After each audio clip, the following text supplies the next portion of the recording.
दोस्तों आज की वीडियो में हम एक्सप्लेन करने जा रहे हैं 2022 में रिलीज हुई मूनफॉल मूवी को। मूवी की शुरुआत में हमें 3 एस्ट्रोनॉट को दिखाया जाता है स्पेस में एक शटल को रिपेयर करते हुए।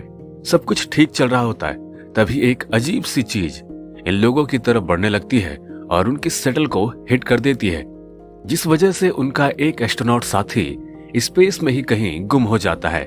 जिसके बाद हार्पर किसी तरह से शटल के अंदर आकर अपने दोस्त से कांटेक्ट करने की कोशिश करता है। उस क्रिएचर के शटल को हिट करने की वजह से वो भी बेहोश हो चुकी थी। फिर हार्पर जब चांद की तरफ देखता है तो वह क्रिएचर चांद पर पहुंचकर तबाही मचा रहा है, चांद पर ड्रिल कर रहा है। फिर वो जो को लेकर वापस से पृथ्वी की तरफ लौट आता है। अब हमें 18 महीनों के बाद पृथ्वी का सीन दिखाया जाता है, जहां हम देखते हैं कि हार्पर का बेटा लैपटॉप में अपने डैड की पुरानी न्यूज को सुन रहा था, जब नासा ने हार्पर को टर्मिनेट कर दिया था, क्योंकि उन्हें लगता था कि हार्पर की वजह से ही उस दूसरे एस्ट्रोनॉट की जान गई है और हार्पर पागल हो गया है और उसकी कई सारी बातें झूठ है। अब हार्पर की नौकरी छूटने के कुछ दिनों के बाद उसकी बीवी ने भी उसे डाइवोर्स देकर अपने बच्चे सनी को लेकर न्यू जर्सी अपने नए बॉयफ्रेंड के साथ शिफ्ट हो गई थी। अब हमें 10 साल के बाद यूनिवर्सिटी ऑफ कैलिफोर्निया का सीन दिखाया जाता है, जहां एक लड़के को दिखाया जाता है जिसका नाम है केसी। यह यहाँ सफाई करने के बहाने से आता है और वहाँ के प्रोफेसर के कंप्यूटर से लॉगिन करके वो स्पेस स्टेशन के टेलीस्कोप से डाटा कलेक्ट करके वहाँ से भाग जाता है। केसी जब उसी दिन के डाटा को चेक करता है तो उसके होश उड़ जाते हैं, क्योंकि वो अपने रिपोर्ट में कुछ ऐसी चीजों को डिस्कवर करता है जिससे कि पूरी दुनिया नष्ट होने वाली थी। वो अपनी बात नासा के डायरेक्टर को बताने की कोशिश करता है, लेकिन वो लोग उसकी बातों पर ध्यान नहीं देते। इधर जो को भी ये बात पता चल जाती है कि मून अपने ऑर्बिट से थोड़ा सा शिफ्ट हो रहा है। वो लोग मून पर कुछ अजीब सी बदलाव को नोटिस करते हैं। केसी की बात जब कोई नहीं सुनता तो वह हार्पर से मिलने का फैसला करता है, जो कि एस्ट्रोनॉट डे पर बच्चों को लेक्चर देने वाला था। केसी जब वहां जाता है तो हार्पर वहां नहीं था, इसीलिए केसी उन बच्चों को मून के बारे में लेक्चर देने लगता है। फिर जब हार्पर वहां पहुंचता है तो केसी हार्पर को मून पर हो रहे बदलाव के बारे में बताता है, लेकिन हार्पर उसकी बातों को बेतुकी बताकर गार्ड्स को उसे वहां से बाहर ले जाने को कहता है। लेकिन केसी जाते जाते अपने रिसर्च के पेपर को उसके ऊपर फेंक देता है। फिर हम देखते हैं कि रात को हार्पर की एक्स वाइफ उसे कॉल करती है और उसे बताती है कि उसके बेटे सनी को पुलिस ने ड्रग्स के केस में पकड़ लिया है। फिर हमें कोर्ट का सीन दिखाया जाता है, जहां हार्पर की वाइफ की नए हस्बैंड के भेजे वकील की वजह से उसके केस को पोस्टपोन कर देते हैं और हार्पर के अपनी बीवी के नए हस्बैंड टॉम से लड़ाई हो जाती है। अगले सीन में हमें नासा का स्पेस सेंटर दिखाया जाता है, जहां जो अपने सीनियर को बताती है कि हमारे पास सिर्फ 3 हफ्तों का समय ही बचा है, जिसके बाद मून के टुकड़े धरती पर कहर बनकर बरसेंगे। नासा के डायरेक्टर उनसे पूछते हैं कि इसे ठीक कैसे किया जा सकता है, जिस पर जो कहती है हमें ठीक करने से पहले ये पता करना होगा कि खराबी क्या है, जिसके लिए हमें मून पर जाकर उस होल को देखना होगा कि आखिर उसके अंदर है क्या। इधर जब केसी के बातों को सुनने के लिए कोई तैयार नहीं होता तो वो अपने रिसर्च को ट्विटर पर ट्वीट करके सबको बता देता है कि धरती खत्म होने वाली है, क्योंकि मून अपने जगह से शिफ्ट हो रहा है। जिसके बाद नासा और एक यूरोपियन एजेंसी दोनों मिलकर प्रोजेक्ट को शुरू करते हैं। केसी की ट्वीट अब हर लोगों तक पहुंच गई है, जिस वजह से दुनिया खत्म होने के डर से सारे लोग अपने अपने परिवार के साथ पहाड़ों की तरफ जा रहे थे।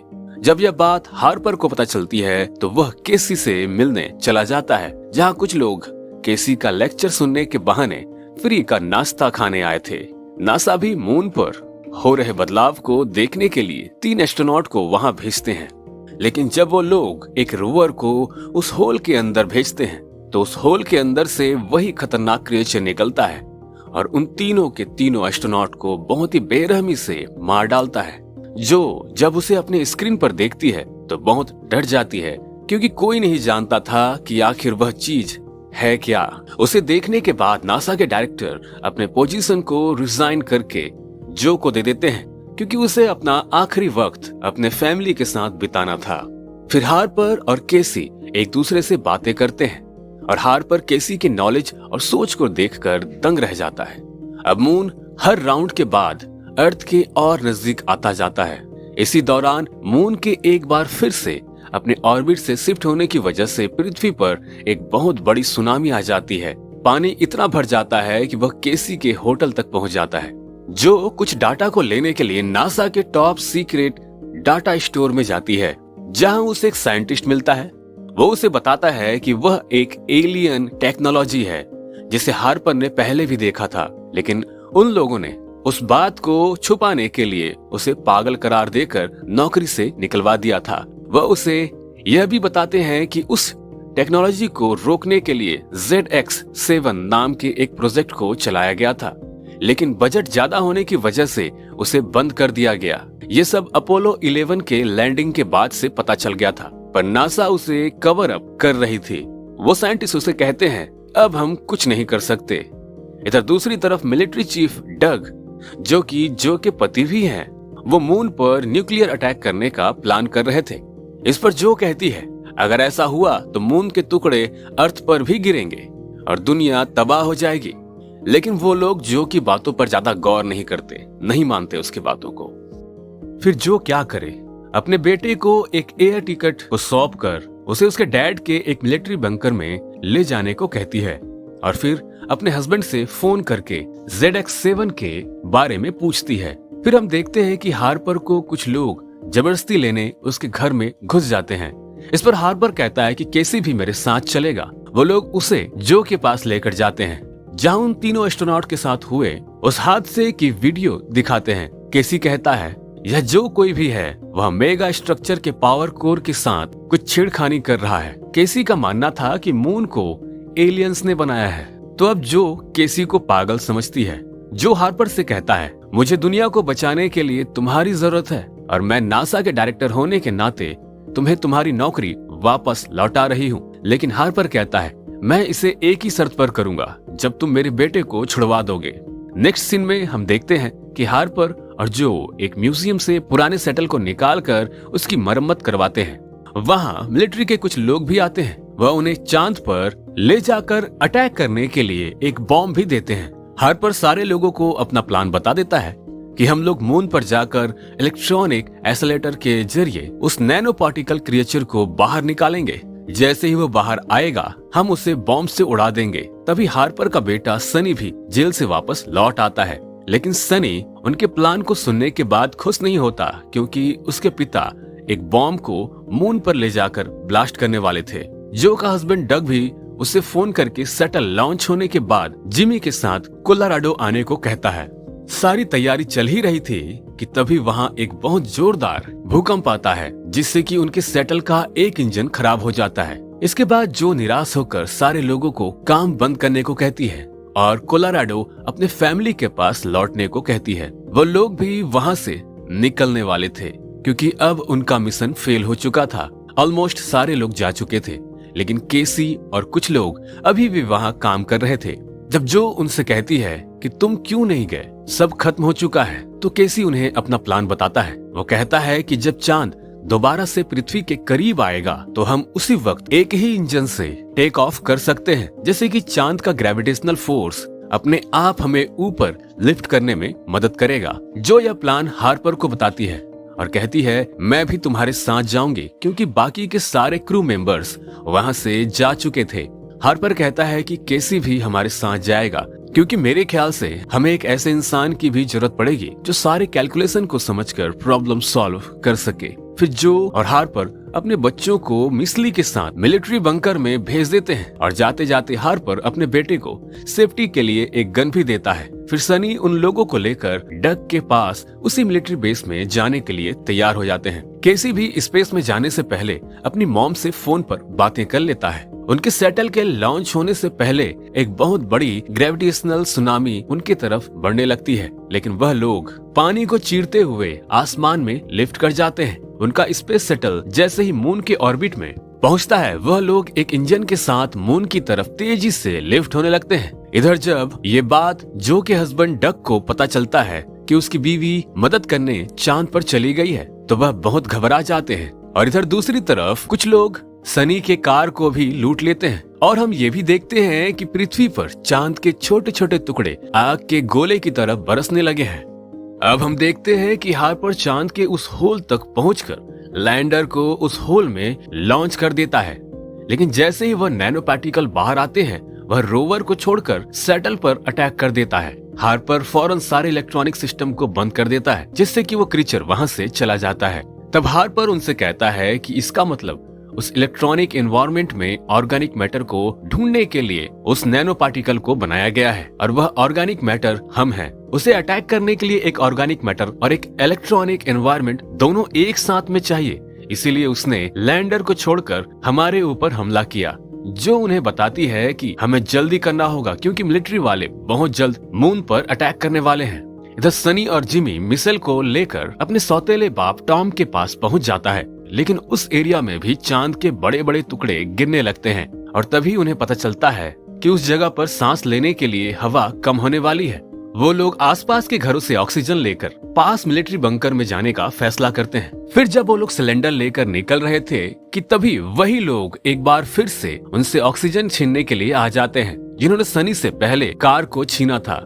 सनी इस बार उन्हें बंदूक को दिखाकर निकल जाता है। दूसरी ओर स्पेस में हार्पर, जो और केसी एक रोवर को लेकर उस होल में चले जाते हैं, जहां उन्हें एक बहुत ही कमाल की टेक्नोलॉजी दिखाई देती है। वो देखते हैं कि मून के कोर में बहुत बड़े बड़े इंजन लगे हुए हैं। केसी वहां के नजारे को देखने के बाद बहुत खुश हो जाता है, लेकिन तभी वो नैनो क्रिएचर उन पर यहाँ भी हमला कर देता है और उसका रोवर खुद से कंट्रोल होकर उड़ने लगता है। और तभी उस मेगा स्ट्रक्चर में एक डोर ओपन होता है और वो लोग उसके अंदर पहुंचकर बेहोश हो जाते हैं। इधर पूरी धरती बर्बाद होती दिखाई देती है। इस वजह से मिलिट्री वाले मून पर अटैक करने की प्रक्रिया को शुरू करने वाले थे।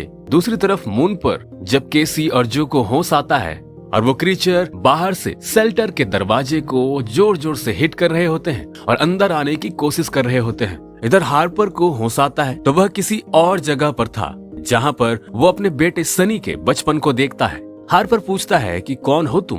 वह उसे बताता है कि मुझे अरबों साल पहले उसी ने बनाया था जिन्होंने आपको बनाया। उनकी टेक्नोलॉजी इतनी आगे की थी कि उन्होंने अपने प्लानेट के अलावा कई और प्लानेट पर भी अपना घर बनाया था, और उन्होंने कई ग्रहों को जीवन के फलने फूलने लायक भी बनाया और उन ग्रहों पर काफी सारे बदलाव भी किए, जिसे सेंट्रल कंप्यूटर सिस्टम कंट्रोल करता था। पूरी दुनिया आर्टिफिशियल इंटेलिजेंस से काम कर रही थी, लेकिन उनके द्वारा बनाए गए कुछ एआई उनके कंट्रोल से बाहर हो गए और वह नैनो टेक्नोलॉजी में बदल गए, जो एकजुट होकर साथ लड़ने लगे, जिन्होंने अपने से ताकतवर प्रजाति को खत्म करना शुरू कर दिया, क्योंकि वह नैनो टेक्नोलॉजी किसी के गुलाम नहीं बनना चाहते थे। इसीलिए और वह हार्पर को बताता है कि मैं मून का ऑपरेटिंग सिस्टम हूँ। वह उसे ये भी बताता है कि कैसे उनके पूर्वजों ने चांद को बनाया और उनके द्वारा बनाए गए एक टेक्नोलॉजी ने उन्हें ही खत्म कर दिया। सनी का एआई हार्पर से कहता है कि अगर आप अपने बेटे को बचाना चाहते हैं तो आपको उस नैनो पार्टिकल को मून के ऑर्बिट से दूर ले जाना होगा, ताकि मून अपने ऑर्बिट पर वापस से शिफ्ट हो सके। तभी जो और कैसी वहां पहुंच जाते हैं और हार्पर को लेकर वहां से बाहर जाने लगते हैं। हार्पर उन्हें बताता है कि वो नैनो पार्टिकल मून के पावर सोर्स पर दबाव डाल रहा है। अगर हम उसे मून से दूर ले जाने में कामयाब रहे तो मून बच जाएगा, जिससे हमारा पृथ्वी भी बच जाएगा। फिर जब वह लोग वहां से बाहर आते हैं तो वह देखते हैं कि उनके रोवर को वहां मौजूद टेक्नोलॉजी ने ठीक कर दिया है। जैसे ही हार्पर रोवर को लेकर वहां से बाहर आता है, वह नैनो पार्टिकल उनके पीछे पड़ जाता है। लेकिन वहां पर और भी बहुत सारे स्पेसशिप मौजूद थे जो उनकी उस नैनो पार्टिकल से लड़ने में मदद कर रहे थे। इधर धरती पर ऑक्सीजन कम होने की वजह से टॉम बेहोश होकर कहीं गिर जाता है। फिर जब सनी उसे ढूंढने के लिए जाने वाला था कि तभी मून का एक टुकड़ा उनके आगे आकर गिरता है। मून बहुत तेजी से अर्थ की तरफ बढ़ता जा रहा था, जिस वजह से मिलिट्री के लोग उसके ऊपर अटैक करने वाले थे।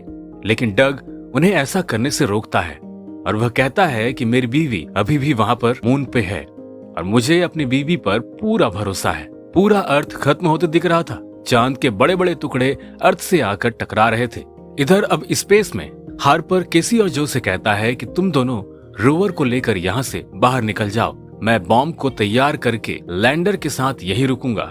वह केसी को लैंडर में जाकर बॉम्ब को तैयार करने को कहता है, जिसके बाद केसी उस लैंडर में चला जाता है और लैंडर को अंदर से लॉक करके कहता है कि मैं यही रुकूंगा। वो हार्पर से कहता है कि मेरी मॉम का ख्याल रखना और उनसे कहना कि उनका बेटा नकारा नहीं था।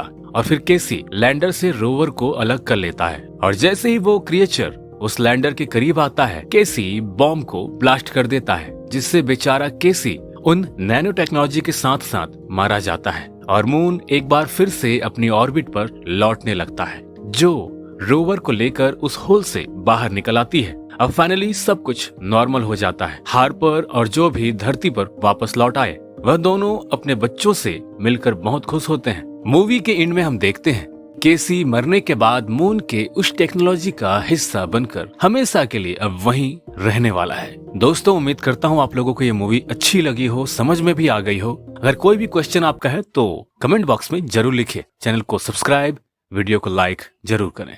मिलते हैं अगले वीडियो में।